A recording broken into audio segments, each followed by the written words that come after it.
जय हिंद साथियों, स्वागत है आपका self study classes Vishwamit Jain YouTube channel में। दोस्तों, हिंदी साहित्य की आज हम बहुत बढ़िया और फनी ट्रिक लेकर के आए। ठीक है, अभी तक हमने बहुत सारी वीडियो में हिंदी साहित्य अकादमी से पुरस्कृत जितनी भी रचनाएं थी उनको पढ़ा है ना।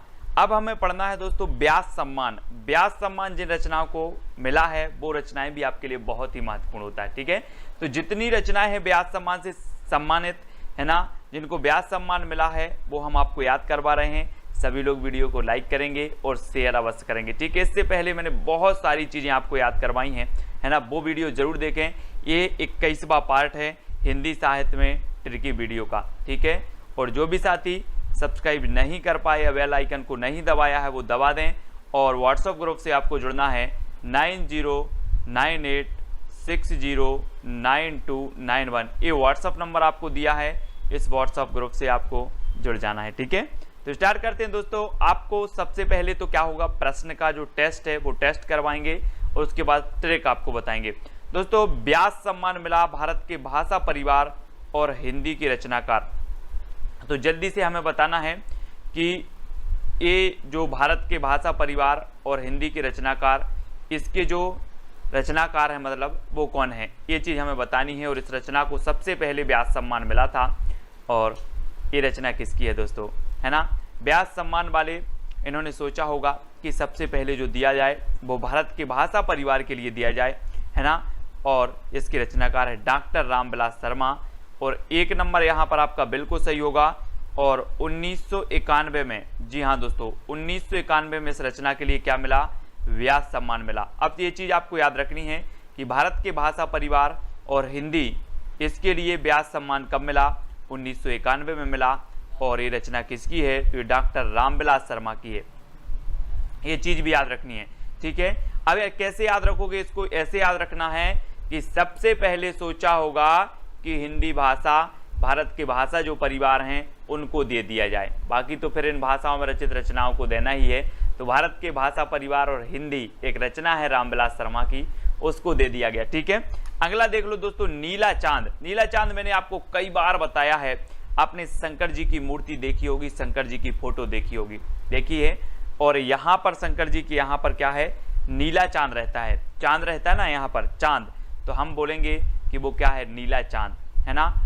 और नीला चांद किसके मस्तिष्क पर है, शंकर जी के, है ना, शिव जी के। तो ये नीला चांद रचना किसकी होगी, शिव प्रसाद सिंह की, है ना। शिव प्रसाद सिंह की रचना होगी दोस्तों। और आपको पता है कि इसके लिए साहित्य अकादमी पुरस्कार भी मिला 1990 में।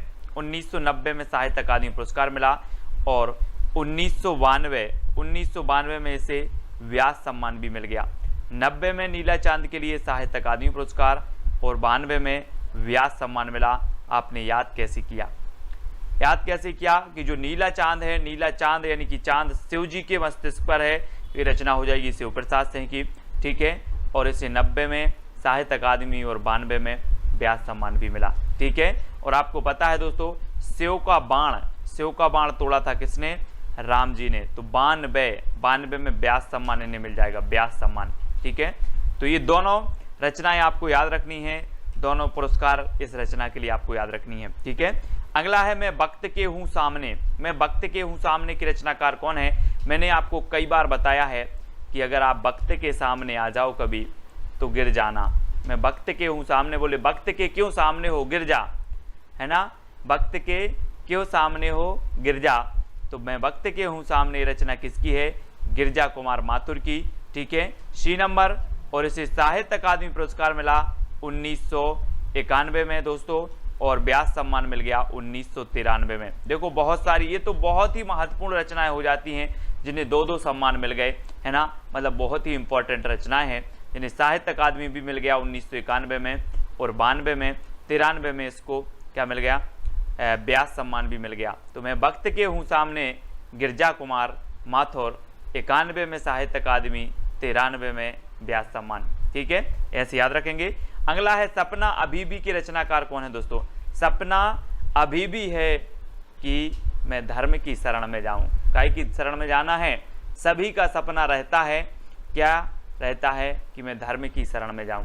आपका भी सपना होगा, है ना, कि नहीं है, सभी का सपना है कि धर्म की शरण में जाऊं और मैं धर्मवीर बनूं। क्या बनूं? धर्मवीर बनूं। ठीक है, और सभी का सपना है कि मैं धर्मवीर बनूं, यानी जो डी नंबर है वो बिल्कुल सही हो जाएगा। ठीक है, डी नंबर। अब कभी नहीं भूलेंगे आप।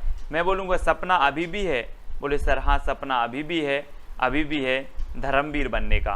क्या? धर्मवीर बनने का। तो धर्मवीर भारती, और इसके लिए 1994 में दोस्तों, 1994 में क्या मिल गया? 1994 में इसे मिल गया दोस्तों, क्या मिल गया? व्यास सम्मान मिल गया। किसे? सपना अभी भी है। तो याद रख लेना, है ना, सभी लोग याद रखें। चोर का भी सपना हो जाता है, चोर से 94, है ना। कहीं पहले तो आप चोर थे, सपना अभी भी है आपका धर्म करने का, धर्मवीर बनने का। तो 94 चोर से 94 में इसे व्यास सम्मान मिला, और सपना अभी भी है धर्मवीर भारती। ठीक है, आत्मजयी के रचनाकार कौन है दोस्तों? हमने एक रचना पढ़ी थी, कोई दूसरा नहीं कुंवर चाहिए, कोई दूसरा नहीं कुंवर चाहिए। अब इसको कर लो कि कोई दूसरा नहीं आत्मजयी कुंवर चाहिए। कैसा चाहिए? आत्मजयी कुंवर चाहिए, कोई दूसरा नहीं चाहिए, यानी कि कुंवर नारायण। ठीक है, आ नंबर आपका बिल्कुल सही होगा। आत्मजयी कुंवर चाहिए तो कुंवर नारायण, कोई दूसरा नहीं, यानी कि 1995 में इसे साहित्य अकादमी पुरस्कार मिला, कोई दूसरा नहीं। ये रचना भी किसकी है? कुंवर नारायण की है। और आत्मजयी ये रचना भी किसकी है?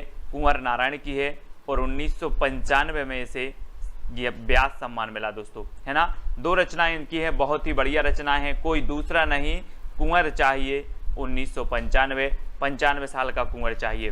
ठीक है, याद रखेंगे। और 95 में ही दोस्तों इनकी आत्मजयी को मिला व्यास सम्मान, और 95 में ही कोई दूसरा नहीं इस रचना के लिए साहित्य अकादमी पुरस्कार मिला। ठीक है, तो ये चीज भी आपको याद रखनी है, सभी लोग याद रखेंगे, है ना, सभी लोगों को याद रखना है। और अगला देख लेते हैं यहाँ पर, हिंदी साहित्य और संवेदना का विकास की रचनाकार कौन है? हिंदी साहित्य और संवेदना, 4 विकल्प हैं दोस्तों।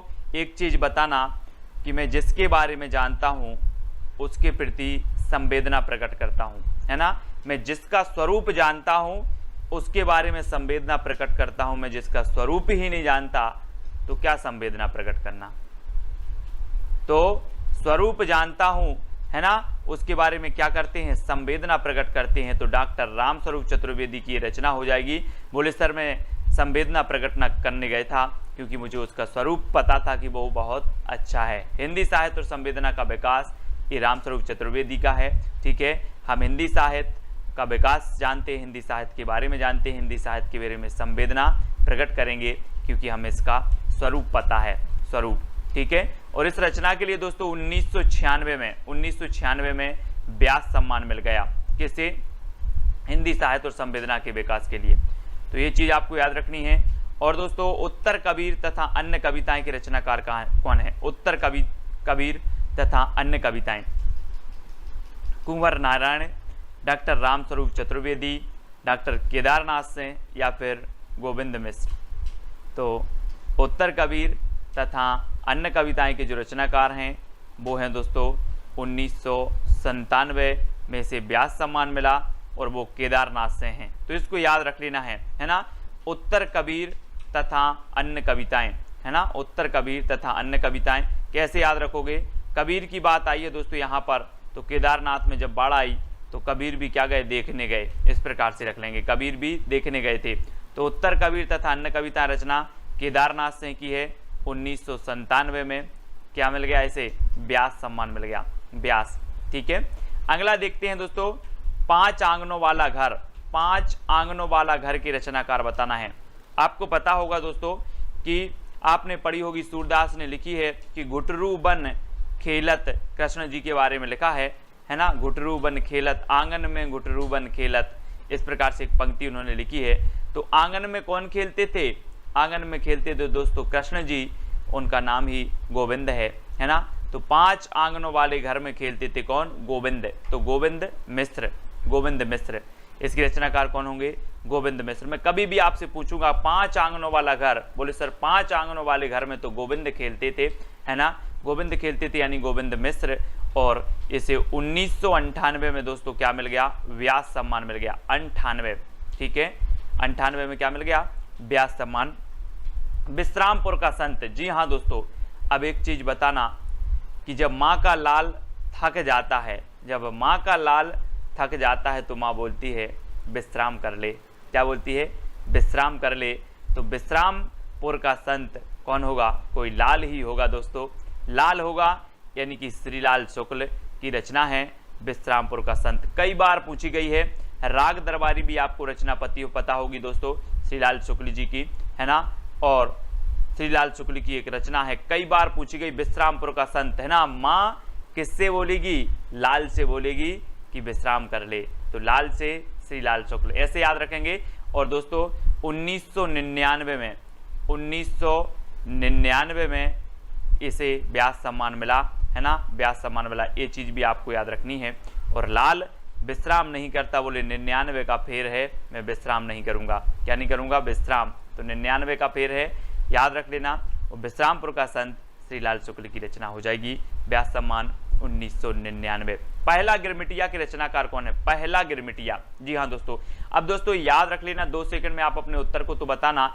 यहां पर दिया है गिर, तो उत्तर में भी क्या आना चाहिए, गिर, है ना।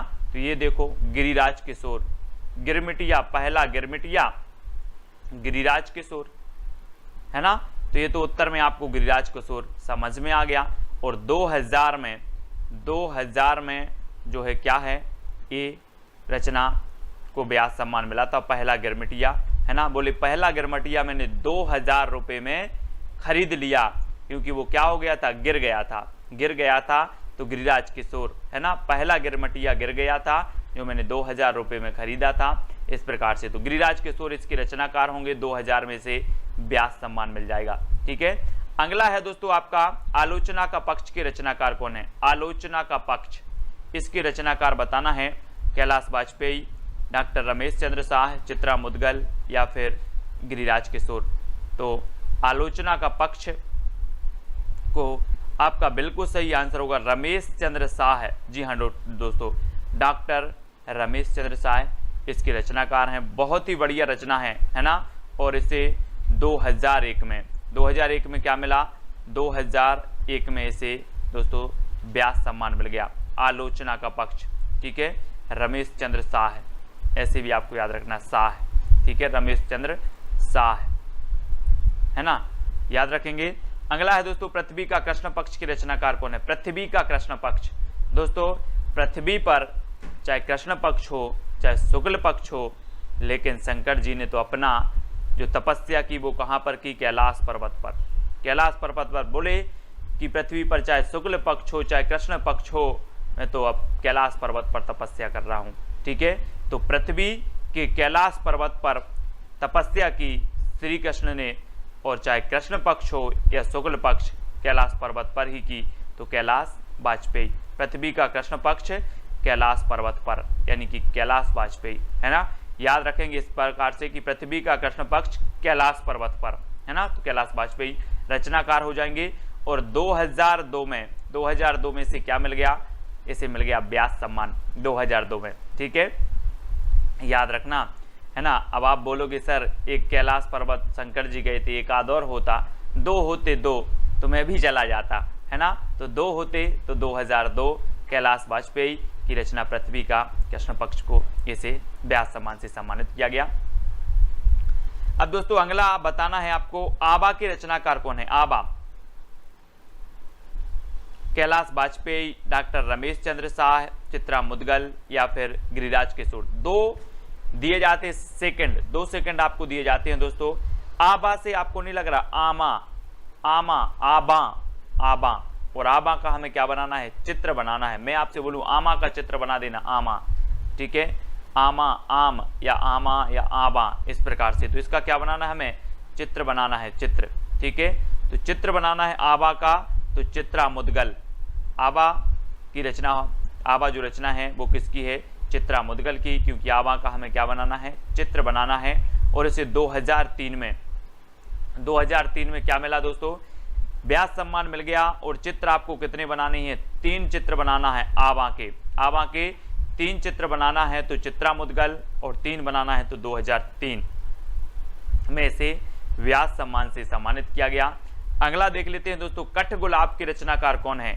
4 विकल्प हैं, 2 सेकंड में आप अपने उत्तर का चयन करेंगे और एक चीज बताएंगे दोस्तों कि जो गुलाब होता है, गुलाब वो कैसा होता है, कठोर होता है कि मृदुल होता है, जल्दी से बताएं, है ना। गुलाब की पहचान दोस्तों मृदुल से की जाती है, यानी कि बहुत मलिन, है ना, बहुत मृदुल है। तो गुलाब आया यहाँ पर, कठगुलाब, और ये रचना हो जाएगी किसकी, मृदुला गर्ग, है ना, मृदुला गर्ग, ठीक है। तो याद रख लेना। और 2004 में दोस्तों, 2004 में क्या मिला इसे, व्यास सम्मान मिला। और आप 1 नहीं, 2 नहीं, 3 नहीं, 4 लोगों को भी गुलाब दोगे तो उनका मन कैसा हो जाएगा, मृदुल हो जाएगा, मृदुल हो जाएगा, ठीक है। 4 को नहीं देना है, देना तो एक ही को है, ठीक है। लेकिन अगर आप 4 को गुलाब दोगे तो क्या हो जाएगा, मन मृदुल हो जाएगा। और 2004 में इसे व्यास सम्मान मिला। ऐसे भी याद रखना कि सर मैंने गुलाब दिया 4 लोगों को और 4 लोगों का मन मृदुल हो गया, ठीक है। तो 4 में मृदुला गर्ग की कठगुलाब रचना को कथा सतीसर, जी हाँ दोस्तों, कथा सतीसर की रचनाकार बताना है। और आपने सुना होगा दोस्तों, इतिहास में आप पढ़ते हो, हमने ऐसी कई चांद सी रानियों का, चांद सी चेहरे वाली रानियों का क्या सुनी है, सती होने की कथा सुनी है कि नहीं सुनी है, बिल्कुल सुनी है। अब आप नहीं बताएंगे कि नहीं सुनी। जौहर आपने सुनी होगी, सती हो गई बोले, है ना। ऐसी चांद सी रानी थी, क्या हो गई, सती हो गई, उनकी कथा आज हम सुनते हैं, है ना। तो कथा सतीसर, कथा सती की, कौन सी सती की, जिनके चेहरे चांद से थे, है ना, जो चांद से चेहरे वाली थी। तो चंद्रकांता, चंद्रकांता, है ना, याद रख लेंगे। कथा सतीसर के रचनाकार कौन होंगे, चंद्रकांता, है ना। सती बात आई, सती, तो अब सती भूल जाना, कैसी सती थी, चांद सी सती थी, चांद से चंद्र और कांता, ठीक है। इस प्रकार से याद रखेंगे। और 2005 में इसे मिल गया व्यास सम्मान, 2005 में, ठीक है, 5 में याद रखना। कविता का अर्थात के रचनाकार कौन है। कविता का अर्थात दोस्तों, एक चीज बताना, आप कविता पढ़ते हो, कविता पढ़ते हो, अगर कविता का अर्थ आपको पता चल जाए तो क्या होता है, कविता का अर्थ अगर पता चल जाए तो आनंद आ जाता है। कविता पढ़ने में तभी आनंद है जब आप कविता का अर्थ पता हो, ठीक है। तो कविता का अर्थ पता चल जाए तो क्या आ जाता है, परम आनंद आ जाता है।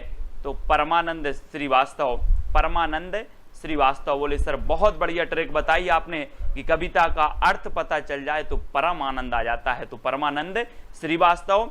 और इसे 2006 में, जी हाँ दोस्तों, 2006 में इसे क्या मिला, व्यास सम्मान मिला, ठीक है। तो ये याद रख लेना है और आपको पता करना है कि कविता का अर्थ परमानंद, ठीक है। अगला है समय सरगम की रचनाकार कौन है दोस्तों। समय को क्या बनाना है, हमें सरगम बनाना है दोस्तों।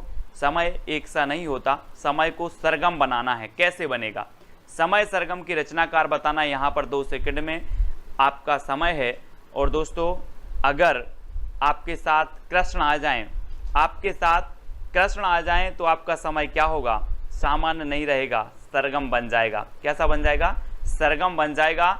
अगर आपके साथ कृष्ण आ जाएं तो आपका समय सरगम बन जाएगा। तो कृष्णा सोप्ती की रचना है कौन सी, समय सरगम। समय सरगम याद रख लेना। अब आप कभी नहीं भूलोगे, आपसे पूछा जाएगा कि समय सरगम की रचनाकार कौन है, बोले समय को सरगम बनाना है तो कृष्ण की जयकार करो, है ना, कृष्ण के दरबार में जाओ, कृष्ण की शरण में जाओ। तो इस प्रकार से कृष्णा सोप्ती जी की ये रचना है। और इसे 2007 में, जी हाँ दोस्तों, 2007 में व्यास सम्मान मिला। इसलिए कृष्ण को साथ में लेकर चलना है, कृष्ण के साथ में चलना है, ठीक है। याद रख लेना, कृष्ण को मन में साथ में रखना है। तो साथ में रखना है तो साथ में इसे व्यास सम्मान भी मिल जाता है, ठीक है। अगला है एक कहानी यह भी। एक कहानी यह भी की रचनाकार कौन है। मैंने आपको याद करवाया था दोस्तों कि कोई भंडारे में जाता है, आप लगे भंडारे होते हैं, भंडारे में अगर कुछ हो गया, लड़ाई हो गई, तो बोले एक कहानी यह भी बन गई। अब एक कहानी यह भी काय में, भंडारे में, एक कहानी यह भी भंडारे में। तो मन्नू भंडारी की रचना है कौन सी, एक कहानी यह भी, यानी कि आपका जो विकल्प नंबर सी है वो बिल्कुल सही हो जाएगा। और 2008 में इसे व्यास सम्मान मिला, है ना। और आपका कोई 8 साल का बच्चा भंडारे में जाता है और लड़ाई हो जाती है तो एक कहानी यह भी, याद रखेंगे, आप कभी नहीं बोलोगे। आप एक कहानी है भी मन्नू भंडारी। दोस्तों आपको बताना, इन्हीं हथियारों से मैंने आपको याद करवाई थी, इसे साहित्य अकादमी पुरस्कार भी मिला है इस रचना के लिए। आपको बताना ये किसकी रचना है। 2 सेकंड दिए जाते हैं और मैं आपको ट्रिक बताता हूं। इन्हीं हथियारों से, अब यहां पर कर दूं, इन्हीं हाथों से, इन्हीं हाथों से हमें क्या होना है, अमर हो जाना है। इन्हीं हाथों से अमर हो जाना है। तो इन्हीं हथियारों से या हाथों से जो रचना होगी वो किसकी होगी, अमर हो जाना है तो अमरकांत की। ठीक है, अमरकांत यानी आपका डी नंबर बिल्कुल सही होगा। और दोस्तों 2007 में इसे साहित्य अकादमी पुरस्कार मिला और 2009 में इसे व्यास सम्मान भी मिला। बहुत ही बढ़िया रचना है, कई बार पूछी गई है ना। आपसे पूछा जाएगा इन्हीं हथियारों से, बोले हाँ इन्हीं हाथों से, हथियारों से हमें अमर हो जाना है, अमर। ठीक है, और दोस्तों 7 में साहित्य अकादमी और 9 में व्यास सम्मान इसे मिला है इन्हीं हथियारों से। ठीक है, फिर भी कुछ रह जाएगा, फिर भी कुछ रह जाएगा, कहाँ पर, इस विश्व में फिर भी कुछ रह जाएगा।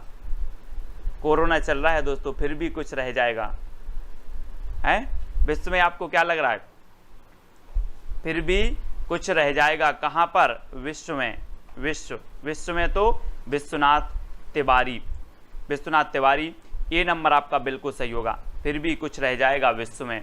और 2010 में इसे सम्मान मिला है, कौन सा, व्यास सम्मान। विश्व में फिर भी कुछ रह जाएगा, ऐसे कर लेंगे, विश्व में फिर भी कुछ रह जाएगा, 2010 व्यास सम्मान। ठीक है, आम के पत्ते के रचनाकार तो कौन है दोस्तों, आम के पत्ते, आम के पत्ते बताना है इसके रचनाकार कौन है।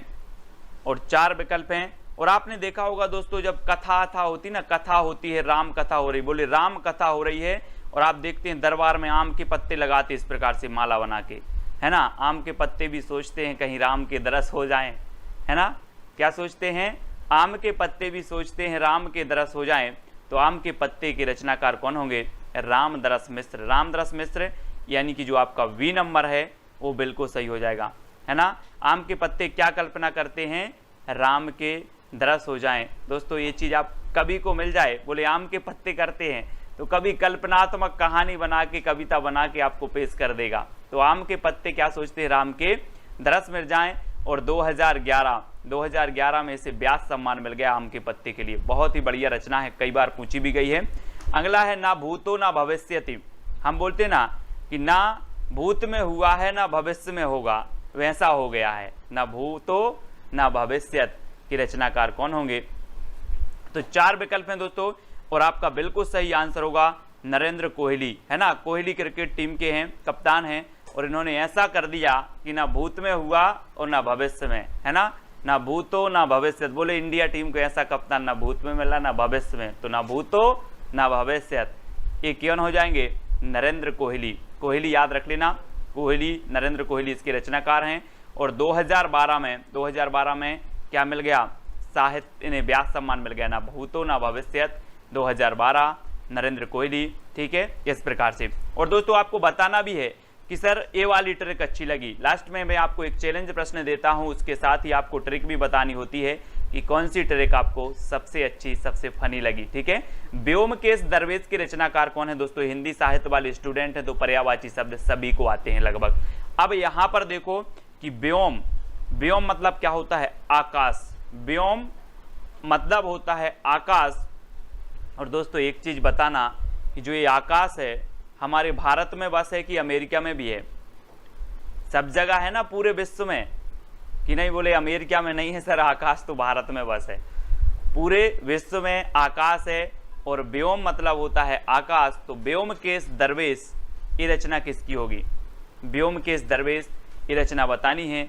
और ये रचना होगी विश्वनाथ त्रिपाठी की, है ना। विश्व में क्या है, व्योम फैला है, व्योम यानी कि आकाश फैला है, तो विश्वनाथ त्रिपाठी इसके रचनाकार होंगे। और 2013 में क्या है, इसे व्यास सम्मान मिला है। ठीक है, व्यास सम्मान तो याद रख लेना है।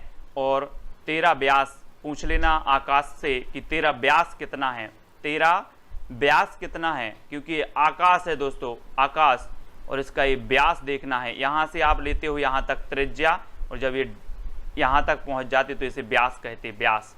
और इसे पूछ लेना कि 13 व्यास क्या है, 2013 से 2013 और व्यास सम्मान मिल गया। व्योमकेश दरवेश को, विश्वनाथ त्रिपाठी इसके रचनाकार हैं। ठीक है, प्रेमचंद्र की कहानियों का काल क्रमानुसार अध्ययन के रचनाकार कौन है? दोस्तों बहुत सारे किशोर बोलते हैं, बहुत सारे किशोर बोलते हैं कि सर प्रेमचंद की कहानियों का क्रमबद्ध अध्ययन करवाओ, क्रमबद्ध अध्ययन करवाओ, बहुत सारे किशोर बोलते हैं।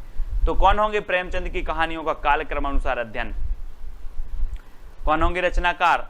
किशोर बोलते हैं तो कमल किशोर गोयनका, कमल किशोर गोयनका। ठीक है, अब कभी नहीं भूलना 2014 में इसे व्यास सम्मान दिया गया, किसे? प्रेमचंद की कहानियों का काल क्रमानुसार अध्ययन के लिए, और ये रचना है कमल किशोर गोयनका। और बहुत सारे किशोर बोलते हैं कि क्रमबद्ध अध्ययन करवाओ सर प्रेमचंद की कहानियों का क्रमबद्ध अध्ययन, है ना, तो कमल किशोर।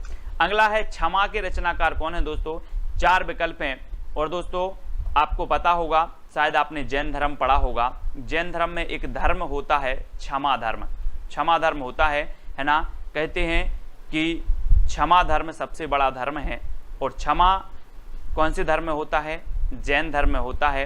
तो अब क्षमा धर्म का पालन कोई जैन ही करेगा, तो सुनीता जैन, है ना, ये रचना है सुनीता जैन की, और एक खंड काव्य है, ये चीज़ भी याद रखनी।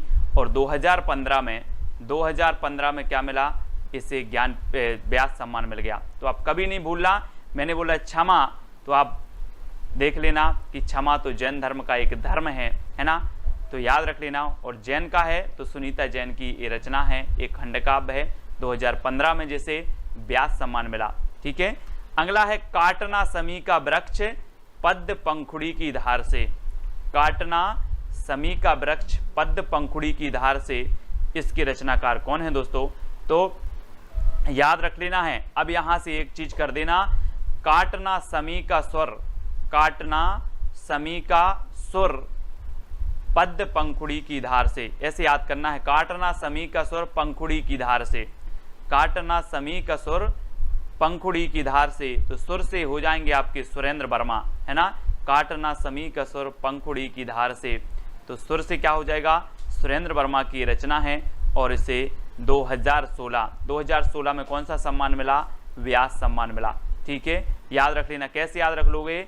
काटना समी का सुर पंखुड़ी की धार से, समी, समी का सुर, सुर से सुरेंद्र वर्मा। ठीक है, अगला देखते हैं दोस्तों, दुखम सुखम की रचनाकार कौन है? दुखम सुखम की रचनाकार बताना है। और 4 विकल्प हैं, बहुत ही बढ़िया रचना है, कई बार पूछी गई है। और दोस्तों इसका सही उत्तर क्या हो जाएगा आपको कमेंट में लिखना है। और मैं एक बहुत अच्छी चीज़ आपको बता रहा हूँ कि जिसको माँ की ममता मिल जाए, जिसको माँ की ममता मिल जाए, उसके सारे दुखम सुखम में बदल जाते हैं। क्या हो जाते हैं? जिसको माँ की ममता मिल जाए, उसके दुखम सुखम में बदल जाते हैं।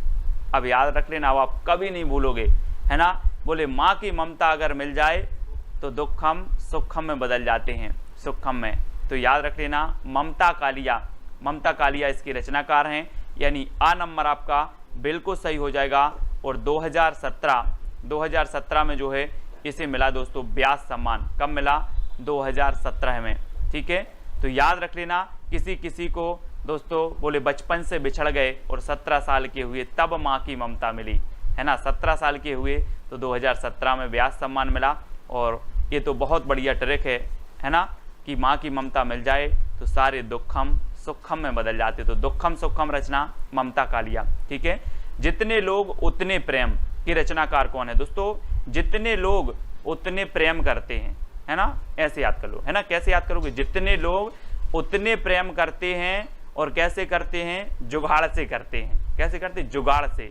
तो लीलाधर जगूड़ी, लीलाधर जगूड़ी याद रख लेना, जितने लोग उतने लोग प्रेम करते हैं। कैसे? जुगाड़ से।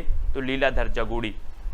ठीक है, बी नंबर आपका बिल्कुल सही हो जाएगा, बी नंबर लीलाधर जगूड़ी आपका सही है। आप कभी भी पूछा जाएगा आपसे कि जितने लोग उतने प्रेम, जितने लोग उतने प्रेम करते हैं जुगाड़ से, यानी कि बी नंबर आपका सही होगा। और 2018 में इसे क्या मिला? व्यास सम्मान मिल गया। ठीक है, व्यास सम्मान मिल गया। और अगली रचना है कागज की नाव के रचनाकार कौन है दोस्तों? बचपन में आपने बहुत कागज की नाव, है ना, पानी गिरा और आपने कागज की नाव बनाई और निकाल दी। बहुत चलाई है कागज की नाव, है ना। और कागज की नाव के रचनाकार अब यहाँ पर पूछ लिया गया है। तो दोस्तों कागज की नाव के जो सिरा होते हैं यहाँ पर, एक सिरा ए और एक सिरा ए, देखो इस सिरा बहुत बढ़िया होते हैं दोस्तों, सिरा। और जब कागज की नाव निकलती है तो ना उसका सिरा होता है कि कहाँ पहुँचती है, वो कोई सिरा नहीं, ना सिरा, बोले ना सिरा, है ना, ना सिरा।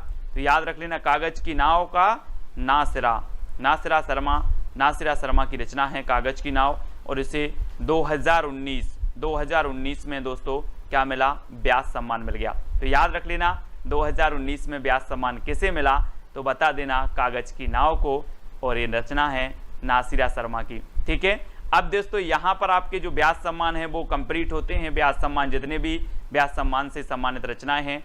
अब आपको बताना है कि सुमित्रा नंदन पंत की जो चिदंबरा रचना है, इसके लिए तो हमने पिछली वीडियो में भी पूछ लिया था ज्ञानपीठ पुरस्कार, ठीक है। लेकिन अब हम नेक्स्ट आपसे पूछ लेते हैं कि कलाधर किसका उपनाम है। कलाधर बताना है, कलाधर किसका उपनाम है।